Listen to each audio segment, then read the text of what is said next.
아마 축구 선수 중에 유명한 사람 하면은 아마 메시라는 사람이 떠오를 텐데, 이 메시라는 사람이 스페인에서 경기할 때였어요.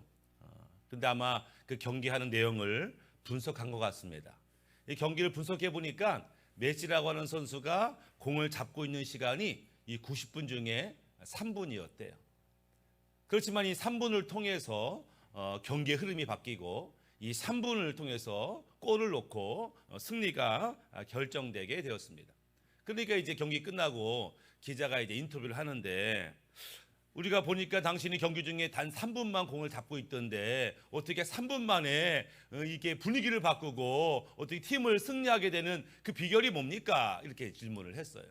그랬더니 메시가 뭐라고 대답했냐면, 그 이유를 알기 원하십니까? 그러면 제가 공을 잡고 있는 3분이 아니라 공을 잡지 않은 87분 동안 제가 뭐 하는지를 보셔야 합니다. 이렇게 이제 말을 하는 거죠. 제가 일주일에 2번 경기하는데 일주일에 경기하는 이틀이 아니라 나머지 5일 동안 제가 뭐 하는지를 보셔야 합니다. 제가 운동장에 있을 때뿐만 아니라 운동장에 밖에 있을 때 제가 뭐 하는지를 보셔야 합니다. 왜냐하면 저는 어느 곳에 있든지 간에 항상 축구만 생각하기 때문입니다. 뭐 이렇게 대답을 했어요. 그래서 늘 직구에 집중하고 축구 가운데 어떻게 하면 좋을까 이런 고민들이 아마 공을 잡고 있는 그 3분 동안에 아마 좋은 결과를 내었겠지요. 우리도 마찬가지입니다. 오늘 나의 삶, 내가 오늘 뭐 했어? 뭘 이루었어? 이것도 중요하지만 이것을 이루기 위해서 나의 과거, 나의 이전은 어떻게 지냈나를 보셔야 합니다. 그럼 지금 내가 이룬 것을 볼 때에 만족감이 있는가? 기쁨이 있는가? 잘했다고 생각이 되는가? 아니면 지금 모습 보니까 좀 아쉽고 후회되고 내가 왜 그때 그랬을까? 이런 안타까운 마음이 있는가? 우리가 좀 점검해 봐야 하지요. 과거에 내가 무엇을 했느냐가 오늘 나를 결정하는 것처럼 평상시 내가 어디에 집중하고 있었냐에 따라서 오늘 나의 모습이 달라진다라고 하는 거죠. 가끔 마을 전도하다 보면 그런 분들 만납니다. 저도요 예전에 열심히 나갔어요. 청년부 임원도 했어요. 제가 옛날 교회 집사했습니다. 제가 성가대도 했어요. 이런 분들을 만나요. 그렇지만 지금은 교회 안 다니죠. 지금은 거의 불신자처럼 사는 분들을 보게 됩니다. 왜 그랬을까? 왜 이분이 한때는 교회 열심히 다녔는데 지금은 왜 그렇지 못할까? 뭐 한마디로 결론 얘기하면은 이분은 신앙생활 하는 동안에 변화되지 못한 것입니다. 영적으로 성숙해지지 못한 것입니다. 왜요? 왜 같은 교회에서 신앙생활하는데 왜 영적으로 성장하지 못하고 변화되지 못했을까요? 말씀과 기도의 축복을 누리지 못했기 때문에 그런 거죠. 오늘 본문의 말씀을 보면 말씀과 기도로 거룩하여진다. 이 말씀과 기도는 우리의 상황을 바꾸어요. 말씀과 기도는 우리의 내면을 바꾸어요. 그런 능력이 있다라고 하는 거죠. 우리가 말씀의 의미를 깨닫고 순종할 때, 부르짖어 기도할 때, 그래서 하나님이 역사하시면 우리는 변화되죠. 우리의 변화의 결과는 거룩함이죠. 그것이 오늘 본문의 말씀의 핵심이라고 할 수 있어요. 근데 이 과정을 거치지 않아. 말씀의 순종도 부르짖어 기도도 하지 않아. 그러니 하나님 역사도 없어. 역사가 없으니까 변화되지 않아. 변화되지 않으면 어떻게 되냐? 우리는 변질된다라고 하는 거예요. 변화라는 단어를 사전에 찾아보면은 사물의 모양이나 성질이 바뀌는 것, 이게 변화예요. 근데 변질을 찾아보면 똑같습니다. 사물의 모양이나 성질이 바뀌는 것. 그러니까 변화나 변질이 국어 사전적 의미는 거의 똑같아요. 근데 우리가 알지요. 이 변질은 약간 부정적으로 바뀌는 것을 쓸 때 쓰고, 변화는 이 긍정적인 변화를 이뤘을 때 변화라는 단어를 씁니다. 우리는 지금 변화되고 있는가, 혹시 변질되어 가고 있는가를 점검해 봐야 됩니다. 로마서 12장 2절에 너희는 이 세대를 본받지 말고 오직 마음을 새롭게 함으로 변화를 받아 하나님의 선하시고 기뻐하시고 온전한 뜻이 무엇인지 분별하도록 하라. 변화를 받으라, 이렇게 말해요. 나는 지금 변화를 받고 있는가? 변화를 받고 있으면 당연히 지난해보다 지금이 좋아져야 되겠죠. 영적으로나 삶이나 지난해보다 지금이 좋아졌어? 나 변화되고 있구나. 이렇게 아마 판단될 수 있어요. 아니면 5년 전에 비교해 봤을 때 그때보단 지금이 훨씬 낫지. 그럼 아마 변화되는 과정이라 생각이 되어집니다. 그러나 그때만 못하다고 한다면 우리는 변화보다는 변질에 가까운 것을 보게 되죠. 제가 예전에 빵을 샀어요. 빵 맛있겠다. 샀는데 좀 먹다 보니까 배가 불러서 빵을 나중에 먹어야 되겠다라고 이제 보관했습니다. 근데 깜빡했어요. 며칠 지나니까 얘가 곰팡이가 폈어요. 그 이 빵을 먹을 수 있어요? 먹을 수 없어요? 못 먹지요. 부패됐고 변질됐으니까 버려야 되죠. 근데 어떤 동네 할머니가 콩을 싸서 메주를 씁니다. 메주를 놨더니 메주에 곰팡이가 생겼네. 아이고 곰팡이가 생겼네. 그 메주를 버리지 않죠. 그 메주를 가지고 된장, 간장, 고추장을 담급니다. 동일한 곰팡이 같은데 어떤 곰팡이는 아유 부패됐네, 못 쓰겠네, 버려야 되겠네 이렇게 반응하고, 어떤 곰팡이는 잘 됐네, 이제 드디어 된장, 고추장, 간장을 만들 수 있겠네 이렇게 이제 판단을 하는 거죠. 곰팡이가 문제라고 한다면 우리는 그 문제 때문에 내가 지금 이 고통을 당하고 이 어려움 당하고 이렇게 죽을 것 같은 이유는 저 문제 때문이야. 그래서 우리는 뭐예요? 그 문제를 좀 없애달라고 기도하고 이 문제를 해결하려고 애를 쓰지요. 그러나 우리 인생을 가만히 보면 문제 때문에 사람이 망하는 게 아니에요. 물론 문제 때문에 죽을 것 같아도 문제 그것 때문에 망하는 게 아니라고. 그 문제를 바라보는 우리의 태도 때문에 망하는 거예요.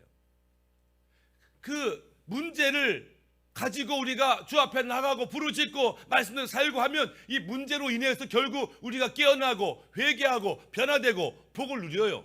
문제를 당했는데 결과적으로 우리를 변화시키고 축복의 삶으로 인도하는 게 문제일 수 있어요.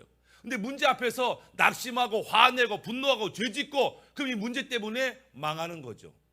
동일한 문제여도 결과는 다 달라요. 왜? 문제를 바라보는 우리의 태도가 다르기 때문이다. 그래서 우리 인생의 문제는 문제가 아니라 문제를 바라보는 나는 믿음으로 바라보고 있는가, 감정적으로 바라보고 있는가, 이해타산으로 바라보고 있는가, 그 태도에 달려있다라고 하는 것입니다. 오늘 본문의 말씀은 말씀과 기도로 우리가 변화되고 말씀과 기도로 우리가 거룩하여진다는데 그 말씀이 어떤 말씀인가를 좀 보셔야 됩니다. 어떤 분이 그렇게 얘기할 수 있어요. 목사님 저는요 주일 성수 어긴 적이 없어요. 매년 성경 통독도 합니다.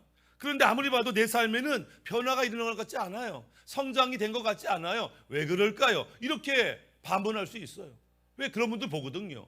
꼬박꼬박 예배 참석하는 것 같고 성경도 읽으시는 것 같은데 왜 저분의 삶은 변화되지 않을까라고 하는 거예요. 말씀도 종류가 있어요.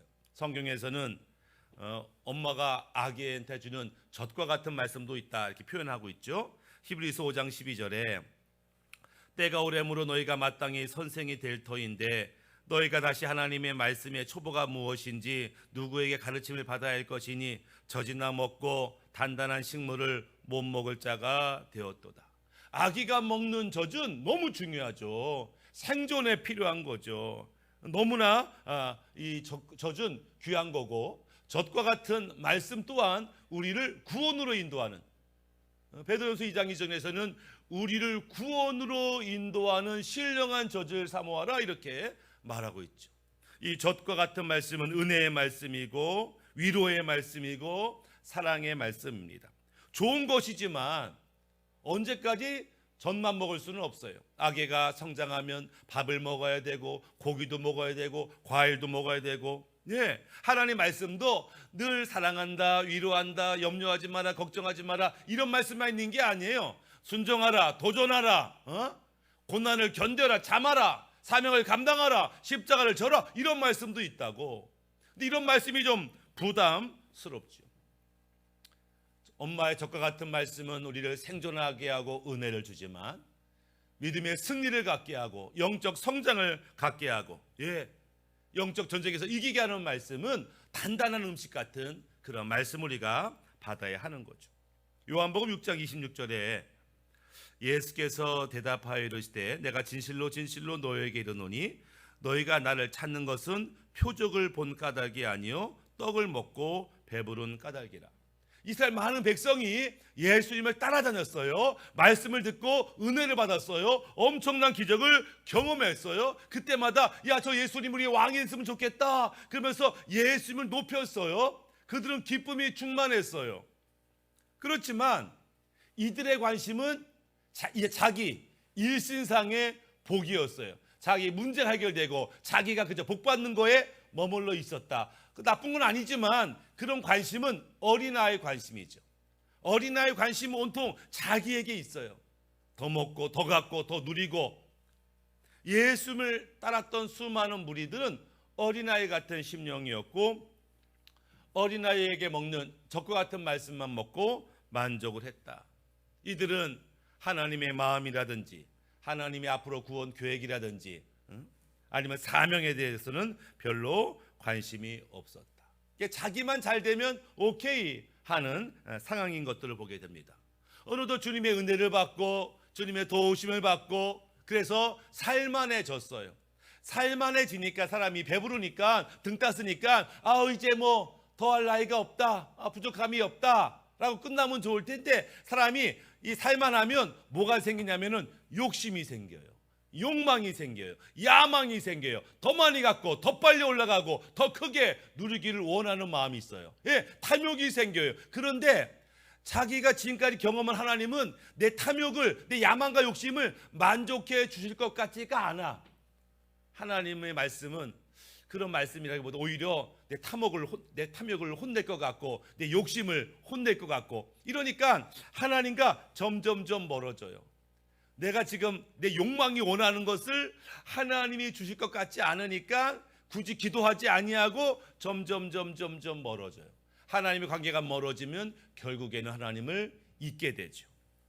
신명기 8장 12절에 내가 먹어서 배부르고 아름다운 집을 짓고 거주하게 되며 또 내 소와 양이 번성하며 내 은금이 증식되며 내 소유가 다 풍부하게 될 때에 내 마음이 교만하여 내 하나님 여호와를 잊어버릴까 염려하노라. 언제 하나님을 잃어버려요? 부족함이 없어. 기도할 필요가 없죠. 이제 뭐 눈물 흘리면서 도와달라고 할 이유도 없어요. 모든 게 갖춰졌어요. 그리고 이제 더 욕망과 야망과 쾌락을 추구할 때 하나님과의 관계는 멀어지고 결국 하나님을 잊게 되는 일을 보게 되더라. 그러니까 하나님 믿게 되니까 결국 불신자처럼 살게 되는데 결국 단단한 말씀을 먹지 못해서 단단한 말씀을 소화하지 못해서 이런 결과를 가져오더라라고 하는 거예요. 두 번째는 기도죠. 말씀과 기도. 이 기도가 우리를 변화시키는데 우리는 그런 기도를 드리고 있는가? 마태복음 21장 22절에 너희가 기도할 때에 무엇이든지 믿고 구하는 것은 다 받으리라. 예수님이 제자에게 말씀하셨고 또한 이 말씀 우리에게도 말씀하셨어요. 아마 우리 가운데 기도해서 응답받은 거 간증해 보세요. 그러면 뭐 여기저기 간증거리가 많겠지요. 기도 가운데 영적인 체험한 사람도 많겠지요. 우리가 기도의 능력을 부정하지 않아요. 그런데 어떤 사람의 기도는 하나님이 응답하지 않겠다 이렇게 말해요. 미가서 3장 4절에 그때 그들이 여호와께 부르짖을지라도 응답하지 아니하시고 그들의 행위가 악했던 만큼 그들 앞에 얼굴을 가리시리라. 네가 아무리 기도해봐라 내가 듣나, 아무리 기도해봐라 내가 응답하나. 그러니까 어떤 기도는 하나님이 응답하지 않겠다 이런 사람도 있어. 왜요? 기도를 오해했어요. 기도를 악용했어요.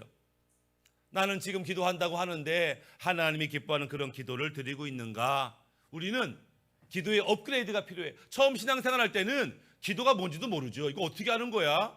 그러니까 하나님, 아시잖아요. 제가 형편이 이렇습니다. 좀 도와주시지요. 이렇게도 기도할 수 있어요. 그 기도를 무시하지 않아요. 그러나 우리가 믿음이 자라면 우리의 기도도 업그레이드가 될 필요가 있어요. 단지 나의 욕심, 나의 문제만 해결하는 기도가 아니라 하나님의 마음을 헤아리고 사명을 감당하고 이웃을 돕는 기도의 지경이 넓혀질 필요가 있죠. 단순히 기도 제목만 바뀌는 것이 아니라 기도하는 나의 마음이 바뀌어야 되는 것이죠. 우리가 마음이 바뀌려면 말씀을 통하여 깨달아야 되고 깨달아진 것만큼 우리의 마음은 바뀌고 우리의 마음이 바뀌어야 기도의 깊이가 달라지는 것을 보게 됩니다. 그래서 말씀의 깨달음도 없이, 말씀의 은혜도 없이 기도의 제목이 바뀌진 않아요. 하나님이 기뻐하는 기도를 하면 점점 우리의 삶도 주님이 기뻐하는 모습으로 달라지는 것들을 보게 됩니다. 그래서 우리의 기도가 달라지면 어느 지경까지 이르냐면은 하나님의 계획까지도 바꿀 수 있는 지경에 이르게 됩니다. 아니, 우리가 하나님의 마음과 계획을 바꿀 수 있다고요? 그게 말이 돼요? 이렇게 생각할 수 있죠. 어떻게 우리가 하나님의 마음까지 바꿀 수 있는 기도를 드릴 수 있는가? 첫 번째는 말씀을 통하여 하나님의 계획을 깨닫고 기도를 통하여 하나님의 마음을 알면 우리는 하나님의 계획과 마음까지 바꿀 수 있게 된다라고 하는 거예요. 그게 가능해요? 네, 성경에 그런 사건들이 몇 가지 있죠. 민수기 12장에 예수님께서는 모세는 12명의 정탐꾼을 파견했고 그 중에 2명은 믿음의 보고를 했지만 10명은 부정적인 보고를 했고, 이 부정적인 보고를 듣자마자 백성들이 절망하고 분노하고 하나님을 원망하고 모세와 아론을 돌로 쳐 죽이려는 사건이 있었어요. 야, 차라리 애굽으로 돌아가자, 우리 속았다, 하나님이 모세한테 속았다, 막 분노하는 백성, 그 모습을 하나님께서 보시고 하나님이 진노하시죠. 민수기 14장 11절에 여호와께서 모세에게 이르시되 이 백성이 어느 때까지 나를 멸시하겠느냐? 내가 그들 중에 많은 이적을 행하였으나 어느 때까지 나를 믿지 않겠느냐? 내가 전염병으로 그들을 쳐서 멸하고 내게 그들보다 크고 강한 나라를 이루게 하리라. 그러니까 하나님이 화내셨어요. 지금까지 은혜로 데리고 왔고 기적 가운데 데리고 왔고 이제 가나안 고압까지 왔어요. 하나님 뭐라고 말씀하세요? 들어가라, 너희한테 줄게. 하나님이 다 예배해 놓으셨는데 이스라엘 백성이 못 들어간다는 거예요. 들어가면 죽는다는 거예요. 왜 하나님 여기 데리고 와가지고 다 죽이냐는 거예요. 아니, 하나님은 말씀대로 지금까지 이루시고 은혜를 베풀었는데 이스라엘 백성들은 하나님 원망하고 하나님의 저 모세와 아론을 돌로 쳐 죽이려는 이 황당한 장면을 하나님께서 보시고 안 되겠다, 내가 이 백성 더 이상 못 참겠다, 다 죽이겠다. 그리고 모세, 너를 통해서 내가 새 출발하겠다. 과거 아브라함을 통해서 새 출발했듯이 이민족 싹 없애고 모세, 너를 새로운 믿음의 조상으로 만들겠다, 이렇게 말씀하는 거죠. 얼마나 화가 나셨으면 그러셨을까. 그때 모세가 이 문제를 해결하고자 하나님께 엎드려 부르짖어 기도하는 것을 보게 됩니다. 중재하는 거죠. 제발 불쌍히 여겨달라고 기도했겠죠. 근데 결과적으로 민수기 14장 20절에 여호와께서 이르시되 내가 내 말대로 사하노라. 하나님이 내가 이 민족 싹 죽일 거야, 그냥 못 참겠어, 이랬다고. 근데 하나님이 모세의 기도를 들으시고는 그래, 알겠어, 내가 네 말을 듣고 이 백성 용서해 줄게, 이렇게 이제 반응을 하신 거죠. 어떻든지 모세의 기도가 하나님의 이 계획과 마음을 돌려 놓았다라고 하는 거예요. 어떻게 이게 가능하냐? 이것이 가능하게 됐던 이유는 뭐냐면 모세가 하나님의 계획을 이미 알고 있었기 때문에 그래요. 모세가 하나님의 마음을 이미 알고 있었기 때문에 이런 기도가 가능하게 된 거예요. 단순히 모세가 때를 써서 차라리 절 죽이세요, 때를 써서 이렇게 하나님 마음을 바꾼 게 아니에요. 가끔 우리가 대형마트 가거나 길을 갈 때에 때를 쓰는 아이들을 보죠. 막 엎부러져서 저거 안 사주면 나 안 돼, 막 때를 써 우는 아이들을 보게 됩니다. 길바닥에서 첩보덕 앉아가지고 때를 쓰는 아이들, 장난감 가게 앞에서 울며 불며 구르는 아이들을 보게 되죠. 그 우리는 야, 저 엄마가 어떻게 반응할까를 관심 갖습니다.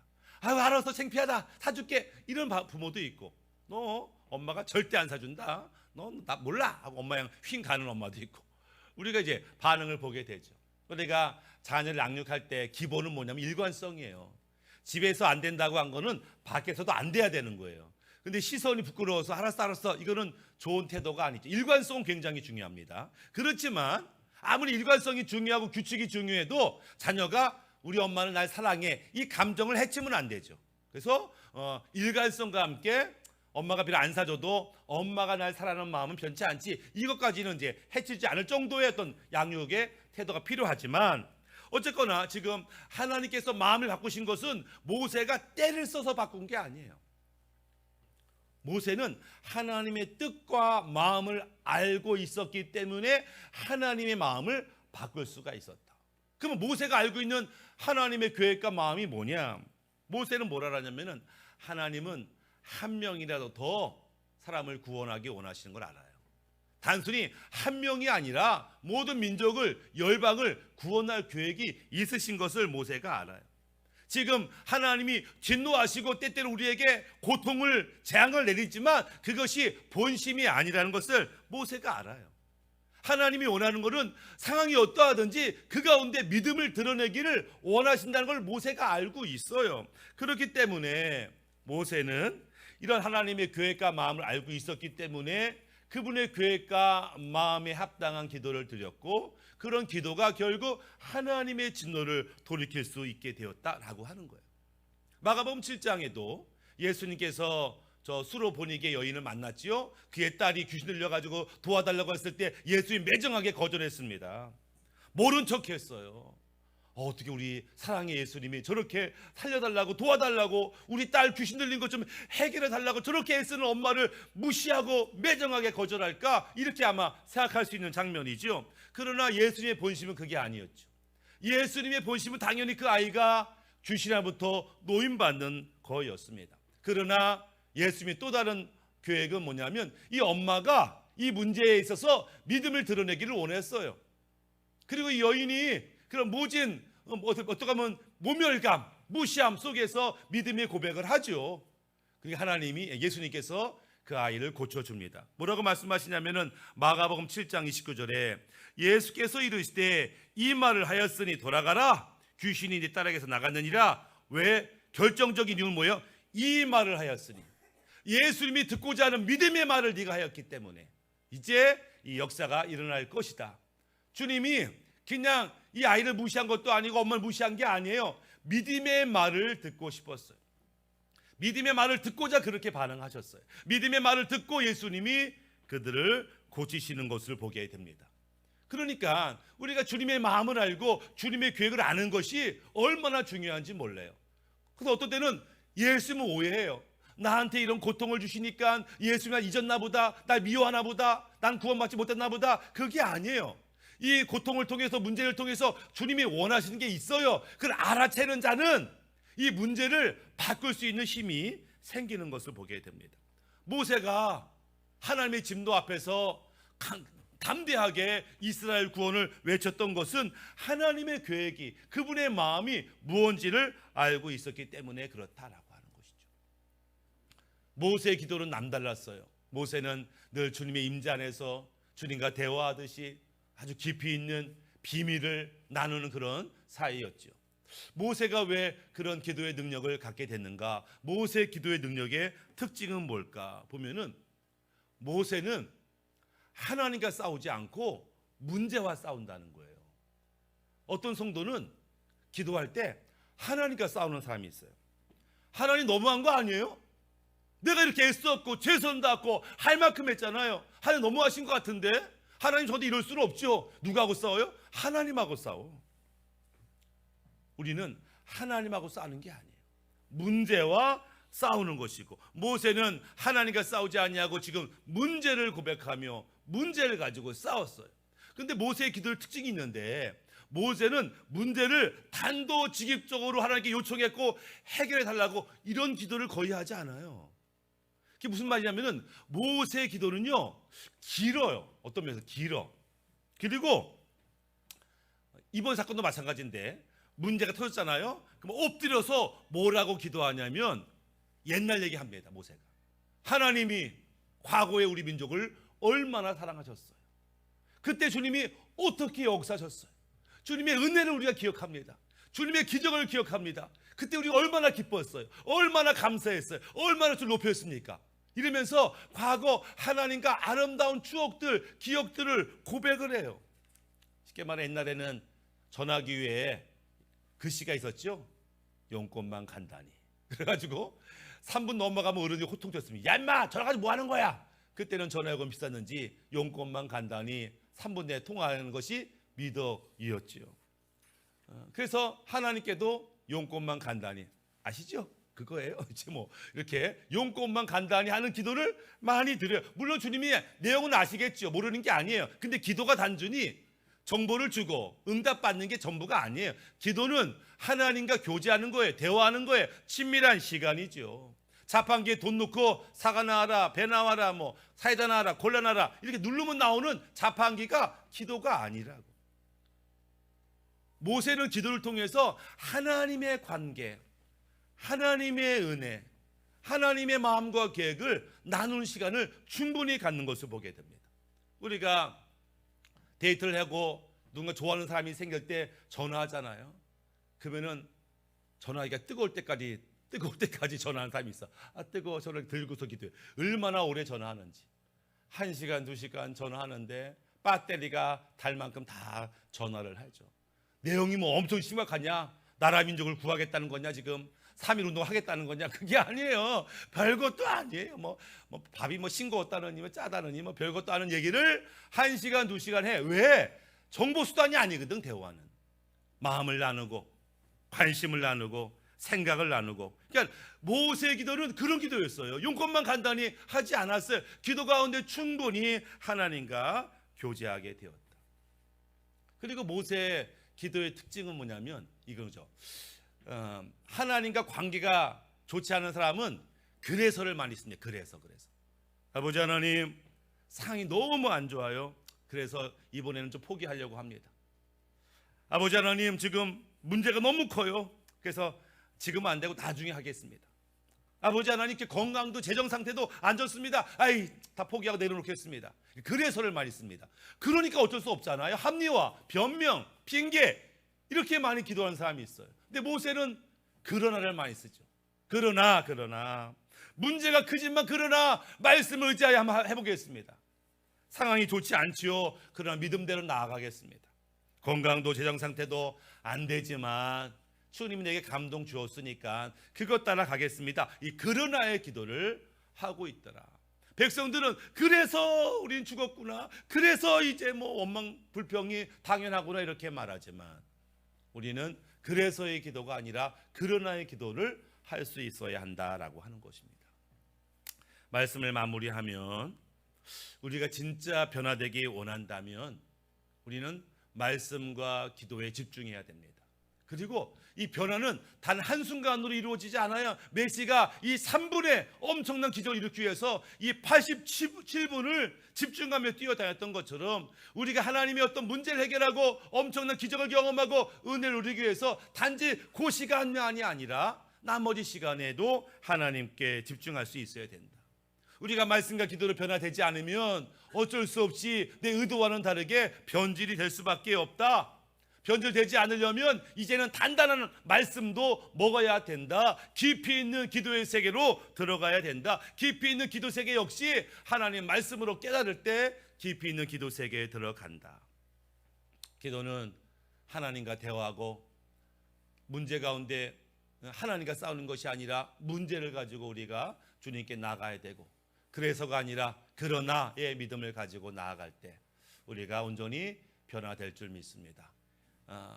오늘보다는 내일이 더 변화되고 올해보다 내년이 더 변화의 결과를 경험하는 우리 모두가 되기를 주님의 이름으로 축복합니다. 아멘.